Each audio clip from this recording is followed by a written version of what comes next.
What's going on, sartorialist? Welcome back to the thehulseystyle. Today we're going to be doing something a little bit different, something that I haven't done on this channel before.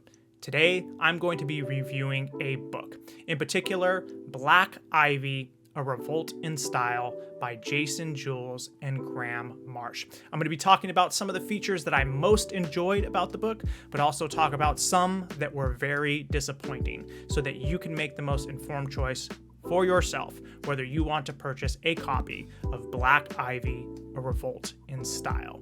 With that said, let's get into it. As soon as Black Ivy was advertised on Instagram last year, I knew I would eventually purchase it. This is not my first experience in reading a book of this kind and caliber. In fact, just prior to finishing Black Ivy, I finished Graham Marsh's previous book, Hollywood and the Ivy Look, which was co-authored with Tony Norman. And though I was disgruntled with many aspects of that book, in particular with the lack of detailed description and analysis as to what constitutes Ivy style and how in particular it influenced the Hollywood look, I thought that I would give Black Ivy a fair chance. So I hopped on Amazon about a month after it became available, because I was poor, and purchased it for $40. And because I have Amazon Prime, it arrived promptly in 2 days. Black Ivy tells the story of how Black Americans used and transformed Ivy style in the 1950s and 60s during the Civil Rights era to revolt against a society dominated by white supremacy. They did this first by wearing the clothing or garb, so to speak, of their oppressors, of the white privileged elite housed on Ivy League campuses in the United States. Once they used this style to gain acceptance in society at large, they then subverted it in their own unique and interesting ways. The book has a strong, and I would almost say nauseating, biographical focus. We'll get to that a little bit later in the video. But the book is split into 11 sections, and I would say that the first and second half of the book can be split in terms of their theme. The first half of the book deals with the major players or icons in the Black Ivy movement, although that phrase is never used in the book, and their respective artistic domains. So for example, there are chapters dedicated to literature and the major players that were writing at the time who wore Black Ivy style, film, visual art, and music. Now, the latter half of the book has a similar theme in the sense that it's still showing how Black Ivy style manifested, but it focuses in on particular public spheres. So, for example, there are chapters dedicated to cities, schools, civil rights marches, advertising, and sports. The book serves as a terrific visual encyclopedia of the time and style. All 11 sections of the book contain ample, well-chosen photographs that are, if I understand it correctly, representative of Black Ivy style.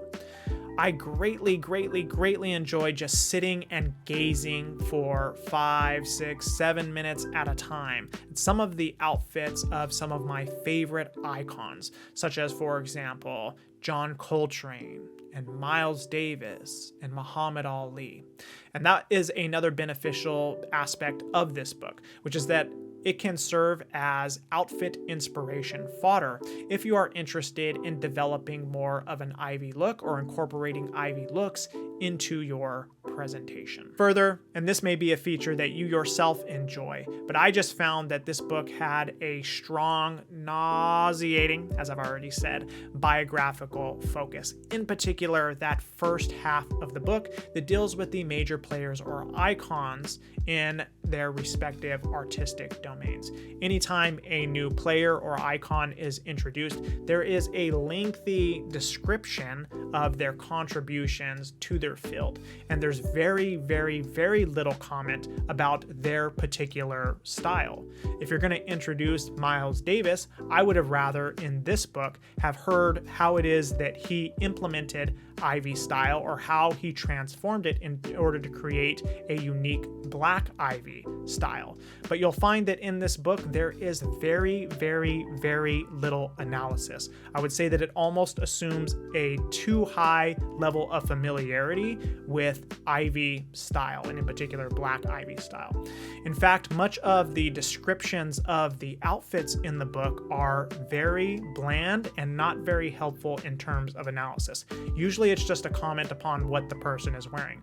They're wearing an OCBD with a cardigan, and then it'll be followed up by something like in immaculate ivy style or in perfect ivy style. But that isn't very helpful if you are someone like me who doesn't have a lot of experience or understanding of what constitutes traditional ivy style and the way that that is different from black ivy style. Take, for example, this description of the author Leroy Jones's outfit. The description reads, "Here is Baraka wearing shades and a woven jacket, fully buttoned with a dark shirt and tie." That is where the description ends. This is a travesty because I really enjoy this outfit. But what I want to understand as a critical reader is in what way this is an instantiation of ivy style, or in what way it differentiates itself from ivy style, creating black ivy style. How is this a revolt? I need that explanation. That is what I am seeking when I am reading this book. But we don't get that analysis, and that almost never happens in this book. Here's another example. Here is a description of the actor Sidney Poitier's outfit. The description reads, "This short sleeve popover shirt with an unbuttoned collar, worn with a t-shirt underneath, looks about as good as it gets." Once again, this is a travesty.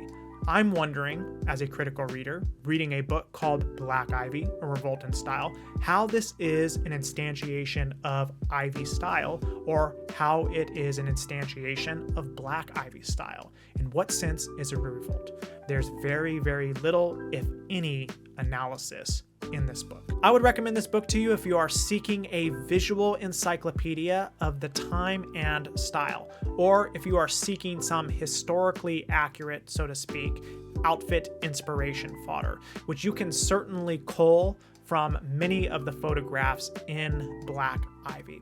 However, if you are seeking to understand what Black Ivy style is in essence, and in what way it is different from traditional Ivy style, then this book is likely not for you, because once again, there is an appalling lack of analysis. The book assumes too much familiarity with Ivy style, which if you have, is probably not in any way a nuisance to you. But if you are somebody like me, it's probably going to bother you. So there you have it, sartorialist. That is my review of Black Ivy, a Revolt in Style. If you enjoyed this content, hit that like button, smash subscribe, hit the notification bell so you can be informed when I drop more videos on the Hulsey style very soon. Until next time, guys.